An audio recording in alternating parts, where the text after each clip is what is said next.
Hi, I'm John Dara, the Structured Settlement Watchdog, and today we continue a series about some of the bad business practices in the structured settlement secondary market. The topic of today's video is form shopping.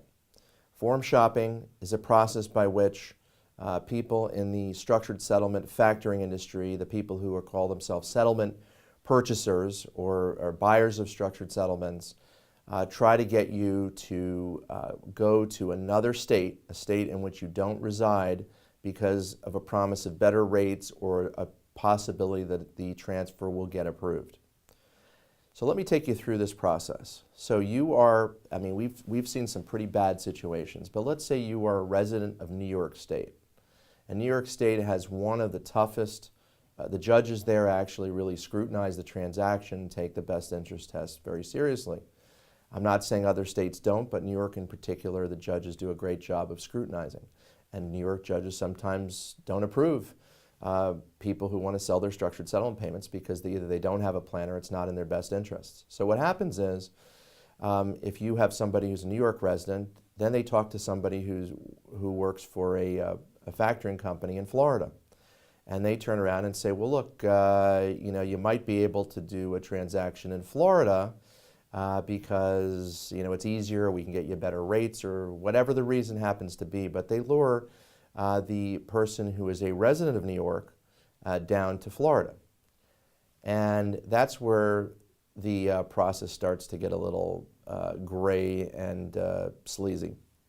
So what happens is perhaps they'll pay for a plane ticket, whether they pay for the plane ticket themselves or they reimburse you through gift cards or what have you, but you arrive in Florida. They take you to a nice hotel. They ply you with booze and food and entertainment, and in one case that we saw, they plied the guy with marijuana because they thought it would be something that the guy would like. Then what they do is they try to basically create a Florida residence or a Florida domicile for you. And whether that might be setting up a bank account, putting a nominal amount of money into a bank account, or have you change the address on your utility records from some other state to Florida, or anything. I mean, it could be setting up a fake lease. It could be having an apartment, getting a lease on an apartment. Whatever it is, getting a driver's license, getting an ID. Whatever it is, what they're doing is they're trying to get you to basically create the semblance that you live in Florida. And then transfer paperwork is submitted in Florida. Whether or not you appear in court, in many cases we've seen that people do not appear in court. So the judge never has the opportunity to see whether the person actually legitimately lives in Florida or not. And what ends up happening is sometimes transfers get approved. Sometimes multiple transfers get approved, but we've seen people get screwed over and over and over again. And here's the problem.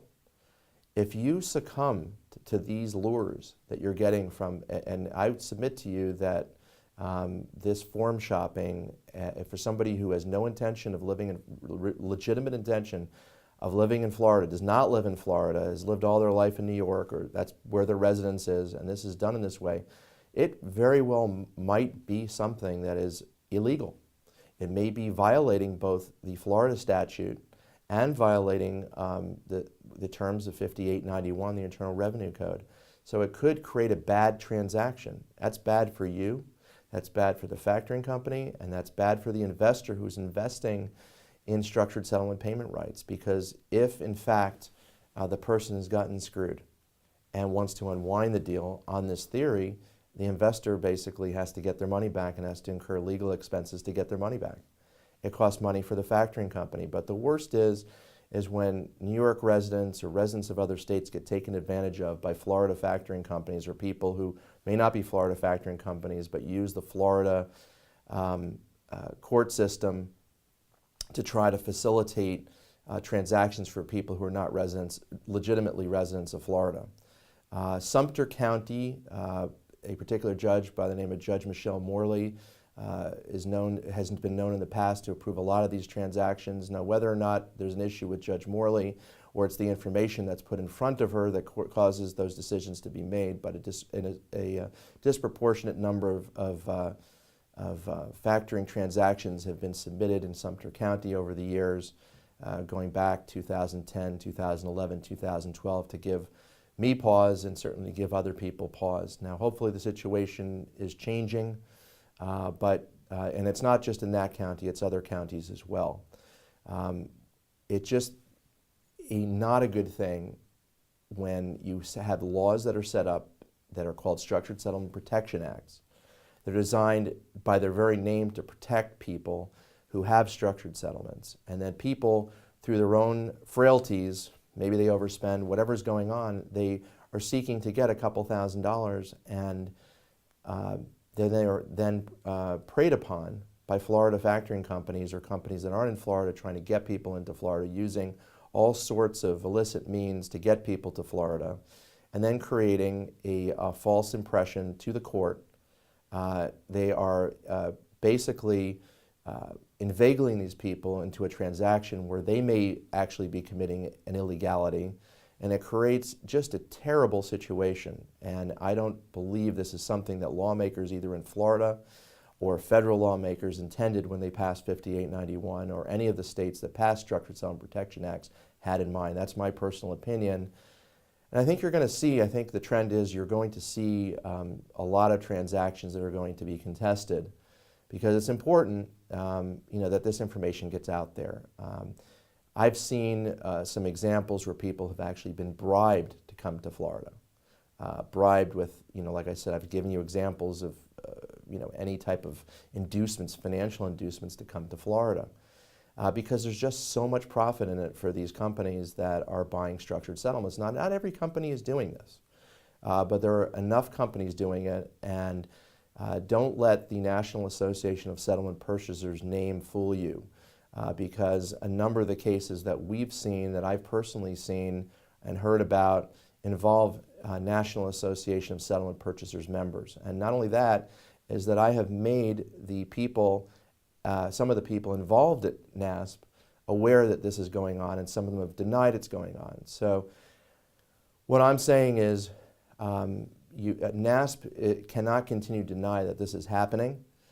It is happening, and you'll see in the future when some stories get published that some people are going to have to answer some serious questions. In the meantime, if you have a structured settlement and you find yourself being bribed or being induced to come down to Florida, you should immediately pick up the phone and give me a call and tell me exactly who it is and what they're offering you. Because as enticing as it may sound, you may be doing something that is illegal, and or they might be inducing you to do something that's illegal, and I don't think that's what you intend. Feel free to use me as a resource. We also know attorneys who are well versed in that, and we'll be very interested in chatting to you if this is something that happens to be an ongoing practice, because we believe that it is. So if you do have any questions about this and you have a structured settlement annuity, please contact me. My name is John Derer. My number is 203-325-8640. 203-325-8640. I am the Structured Settlement Watchdog. It's a voluntary thing. I don't get paid for being a Structured Settlement Watchdog. I do it because it's something I'm concerned about. I believe in structured settlements, and I believe people who have structured settlements. While I believe that the secondary market definitely serves a good purpose, and there are a lot of good people who do the right things, there are also some people who skirt around the law and travel in gray areas, and we want to make sure that you don't get inveigled in a situation that could lead to heartache and problems down the road. Thanks again. John Derer, again, 203-325-8640. Have a great day.